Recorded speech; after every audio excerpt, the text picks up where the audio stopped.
Hi, everyone. Welcome to Mama Wears Athleisure. I am your host, Mariela de Santiago, a first-time mom. We focus on all things mom with tips to help make life easier and more organized for all you mamas out there.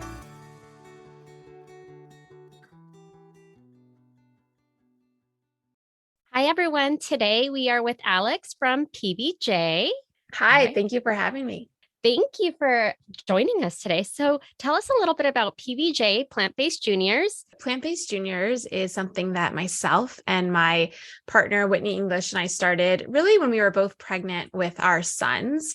Whitney and I are both dietitians, and we had worked in pediatrics a little bit before getting into PBJs. But I remember being pregnant with my son, and I was reading all of these books. I really wanted to do baby-led weaning. I had heard about baby-led weaning. That really wasn't something I was doing in my clinical practice. It was sort of like new. And I was reading all of these baby-led weaning books, and every single one of them said, you have to serve your baby meat. You need to make sure their baby eats meat. And I was like, I've been a vegetarian for a very long time. I really don't want to introduce meat to my baby. And I don't feel like I have to, but I really wasn't that well versed in all of the research around iron and baby-led weaning needs and complementary foods. So Whitney, a dietitian friend, she was in the same place. We were like texting back and forth, and we both were like, oh my gosh, we have, these master's degrees in nutrition, and we're still feeling like the research around infant feeding is so heavily meat focused, beef focused, iron focused specifically. We don't necessarily want to do that with our babies. Is this safe? Is this effective? And so we dug into the research and decided, okay, if we're having all these questions and trying to sort of sort things out, we know other like-minded parents probably are too. And that's really the story behind why Plant-Based Juniors came to be. Her and I had, different businesses. We're doing different things at the time. And then we just sort of said, we need to share some of this information, because even still, a lot of the nutrition information out there that is geared towards early infancy, toddlerhood is very meat, dairy focused. And we knew that other parents, wanted to do things maybe a little bit different, but also, of course, wanted to make sure that safety was top of mind as well. And so we tried to bridge that gap with Plant-Based Juniors. So I used your book to help guide me with what I was going to be feeding my baby, because both my husband and I are plant-based. I was vegan throughout my entire pregnancy. I had a very healthy pregnancy, and I was kind of nervous that if I wasn't able to breastfeed, was I going to have to give him formula that had an animal product in it. Luckily, I've been very fortunate in that. And so now I'm looking more into we're doing the whole solids and making sure he's getting his nutrients still predominantly from breast milk. But everything that I've been reading, everything is still very much meat, dairy, animal focused. Yes. And listen, I mean, don't get me wrong. Iron is important. Iron is a critical nutrient, especially in later infancy. We need to make sure that we're getting it through complementary foods. I think, though, that this idea that it only has to come from beef liver suddenly is this like popular thing around infant feeding, which is crazy for so many reasons.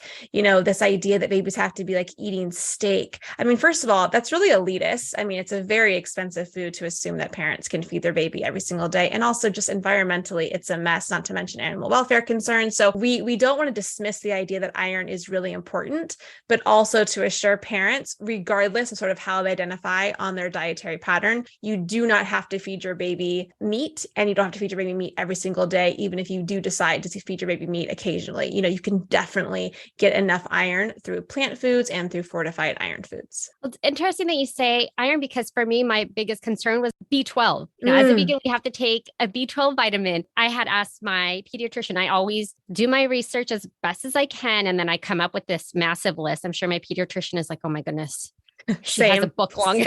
And so my question was, what about a B12 vitamin? Like, how do I ensure that he's getting his nutrients once we are only doing solids, which is still a ways away, but I still want to start thinking about that. B12 is also, really important. For us, we sort of say that really until baby is weaned, and that can be 12 months, 2 years, really whenever the feed starts to drip down I would say 2 to 3 feeds a day is what I sort of consider weaned enough where breast milk is not going to be the primary source or even the predominant source of nutrition.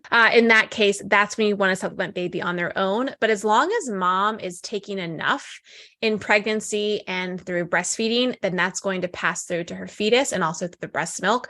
The one thing I will say on that, though, is that the RDA of what B12 is for pregnancy and lactation is a lot less than what you need to take in a supplement. So the RDA is 2.6 micrograms for breastfeeding and for lactation. But if you were only to take that amount, because of the way that B12 is absorbed, it's a really funky nutrient compared to a lot of other water-soluble nutrients. You need something called intrinsic factor in order to properly absorb B12. And once intrinsic factor is saturated, you're only absorbing the rest of B12 through passive diffusion. All that means is if you're taking, let's say, 2.6 micrograms in your prenatal, you're not absorbing all of that 2.6 micrograms. And so if you're taking B12 in a single dose supplement, you really need to get a much higher level. The reason the RDA is set at only 2.6 is because they're assuming that you're getting B12 throughout the day, as most people do through animal products, because B12 is only reliably found in animal foods and fortified foods. If you're only getting small amounts throughout the day, that whole saturation thing doesn't matter because you're able to absorb small amounts through each meal. But if you're only getting it in a single dose, as most plant-based vegan women are in a prenatal or a supplement, you need to ensure you're taking a much higher amount. We feel pretty safe and comfortable with recommending 150 micrograms per day during pregnancy. Some people feel safe recommending 25 micrograms. Really, as long as you're getting enough B12, I would say at least 25 micrograms a day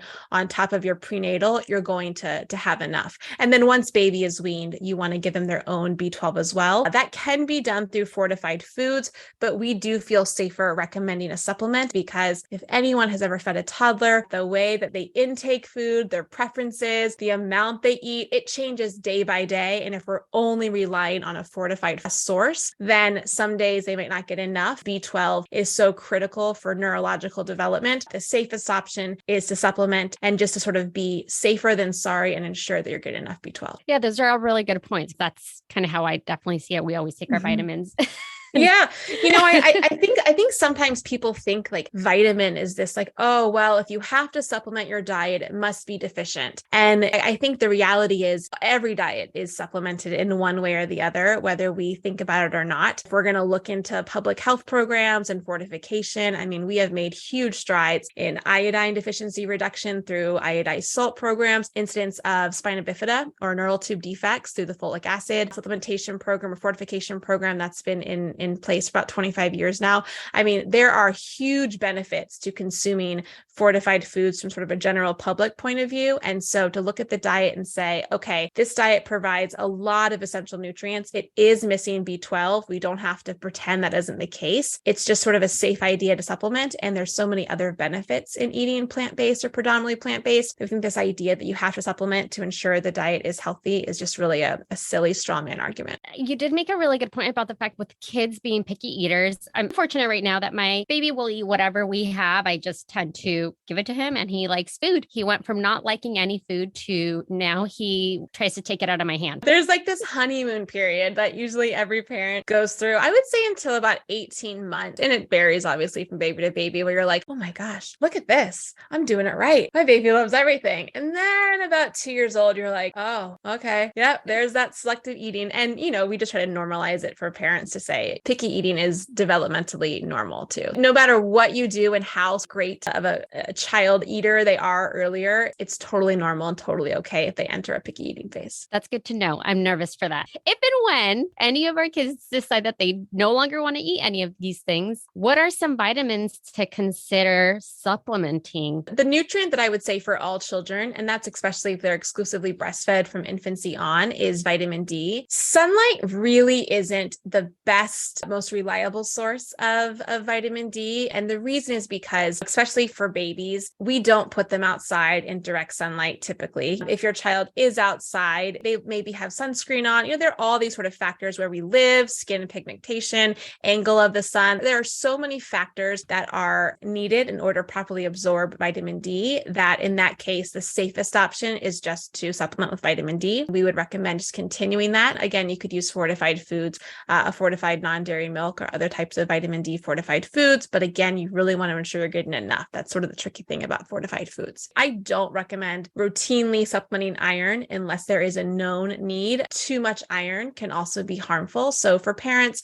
I say a multivitamin with iron is sort of a really easy, less stressor for the parent. And then the other two to consider is one is iodine. Iodine is mostly found naturally in seafood, also found in dairy because of the way that we sterilize udders and sterilize dairy equipment with iodized solution. It gets into the milk that way. So if you're not consuming dairy, if you're not consuming seafood on a regular basis, then you're going to have a higher likelihood there's going to be some type of iodine deficiency. And iodine is really strongly linked to IQ. So we want to ensure that we are getting enough. You can use iodized salt. That's what I use in my home now that my kids are older. But when they were younger and I was really cautious about adding an added salt, we don't want to use iodized salt as sort of the only option because in order to get enough iodine, you have to use quite a bit of salt. As long as mom is breastfeeding and taking enough iodine, that's going to pass on to her baby. But once baby is weaned, you can do iodine drops. We recommend half of the RDA, so about 70 micrograms. And the reason for that is because iodine is sort of this like Goldilocks nutrient. We don't want too little, but we also really don't want too much. Half of the RDA in a drop is an easy way to meet needs. You can also use a multivitamin. DHA, we feel strongly that the research shows there is a benefit in consuming DHA until about age 2. And that's both for retinal development, cognition. That's the reason that DHA is recommended during pregnancy. After that, the research really doesn't show there is much of a benefit. So we sort of say, if you want to continue to supplement DHA after age 2, great. It tends to be the most expensive supplement out there. And so it really comes down to whether or not you want to do it. That was a lot. I know.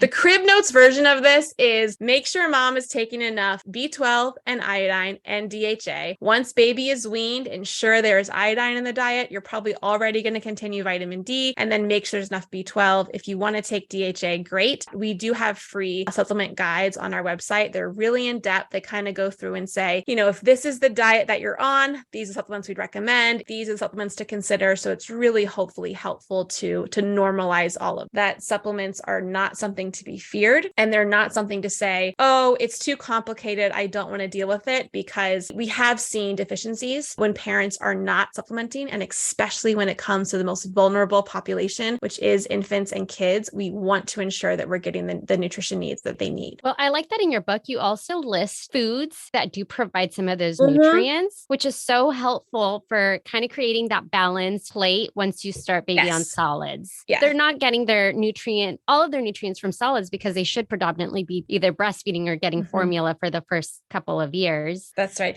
I would have a very similar conversation with an omnivore parent, just sort of the way that we need certain nutrients and the fact that they're just not consumed. I mean, even omnivorous child, if we look at the data, they're not consuming a lot of fatty fish. They probably need to consider iodine if they're not getting a lot of dairy or, DHA. So this isn't necessarily just a plant-based kids only conversation. There's just a lot of things nutrition-wise to consider. If anyone is new to plant-based juniors, hopefully the one thing that comes through is that we want to be as inclusive as a community as possible. We really strongly believe that if we look at sort of what the health parameters are, when we look at research in childhood nutrition and the recommendations and where kids are currently at, there's a huge gap. And so we know that if we can help to encourage sort of more plants on the plate for all eaters, that is a huge win. There are ethical reasons for consuming a plant exclusive or a vegan diet, but I also really want to stress the idea that it doesn't have to be perfect. And there are so many health benefits in getting more plants on the plate and really trying to meet parents where they're at and what feels best for them, because there are so many factors that go into eating and to dietary choices and to culture and to expenses. I mean, especially right now with food prices the way they are, we're hearing from a lot of our clients and our readers about ways they're changing their diet. And I just want to assure everyone that there is so many benefits in eating a plant-rich, plant-predominant diet. Yes, there are things to consider on sort of the plant exclusive spectrum. But for all of us, we really strongly believe that doing what's best for you and your family is going to be the best choice. What are some essentials to consider when having this plate for a baby or a toddler? Like what kind of things should you have on it to create more of that balanced meal? So we offer a free resource called our PB3 plate. It's sort of our take on like the My Plate or the feeding plates that are out there. And most plates are broken into like a half fruits and vegetables, half protein, half grains and starches. We switch ours up a little bit into sort of being a third in similar categories. And the reason we do that is because fruits and vegetables are amazing, but they also tend to be a little bit lower in calories. And we want to ensure that our babes are getting enough calories for growth. And so if we're filling the plate with, let's say, half fruit, and the child is eating a lot of fruit or a lot of vegetables and not consuming as much of those other calorie dense foods, then they may not be getting enough that they need. So we think that a third of those categories is probably a safer bet for most kids. We also really like to lean heavily into this category that we call legumes, nuts, and seeds. So these are things like beans, like lentils, nuts, nut butters, seeds, tofu, tempeh, seitan, all of those can sort of fit in this category. The term protein tends to be sort of the other plate category on a lot of these items, but we feel like because plant foods are such beautiful combinations of all of these macronutrients, it just makes sense to sort of say exactly what types of foods we want to see more on. And there's so many benefits needing these foods. Yes, they're rich in plant-based protein, like I just said, but they also contain fiber, they contain antioxidants, they contain zinc, they contain iron, they contain calcium,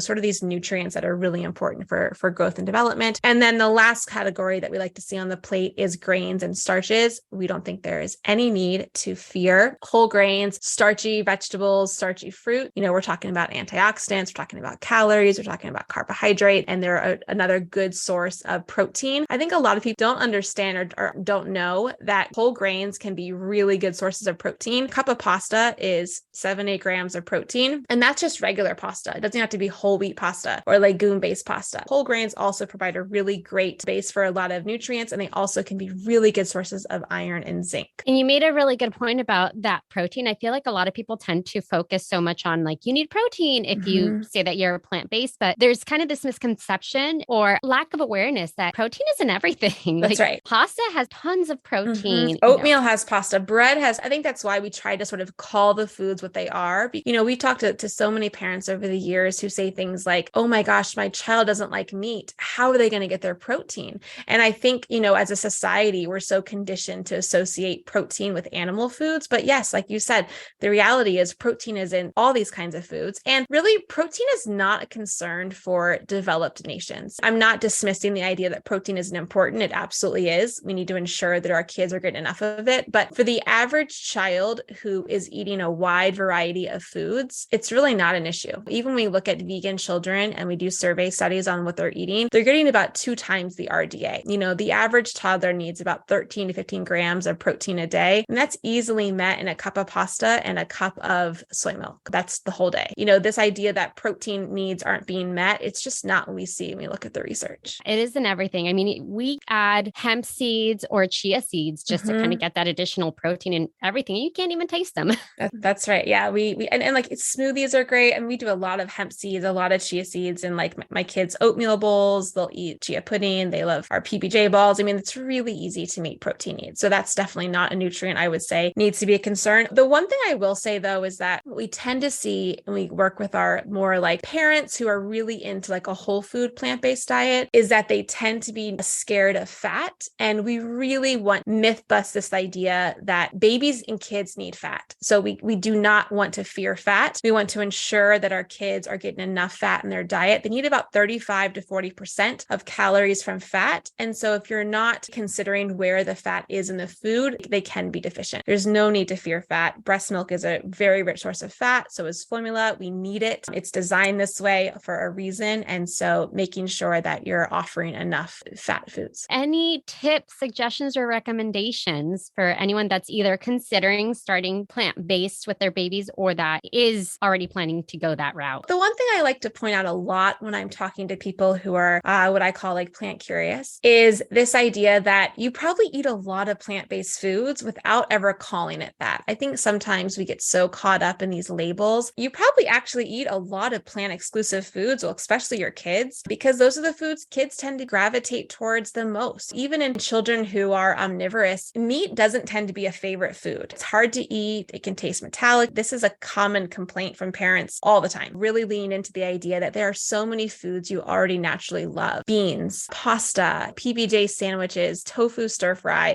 fruits, vegetables, there's just so many foods out there. And so what I like to say is, if you're trying to lean into this or eat more like this, choose 3 meals that your family already loves, already accepts, and have that on the menu often. And then maybe once a week, especially if you've got a little bit of older kids, make it fun. Try a new recipe together. Bring your kids to the grocery store to try some of these foods out. They don't have to be this other, and it doesn't have to be scary. There's a lot of fun that can happen with your kids together to say, hey, I picked up this block of tofu. Should we open it? Should we try it? Should we taste it? I found this recipe online for, plant-based juniors chocolate pudding. Do you want to make this into a pudding, or should we make this into a tofu marinara stick? There's really fun ways, I think, to involve kids and make kids really buy into some of these foods, especially if they're foreign. So I say tofu because that tends to be a food that you either love or you're like, I've never cooked with that in my life. I like all of those tips. Before my son started grabbing things, I would put him in my carrier and narrate to him whenever I was cooking. Yeah. And I keep telling myself, maybe he'll be my personal chef by the age of 10.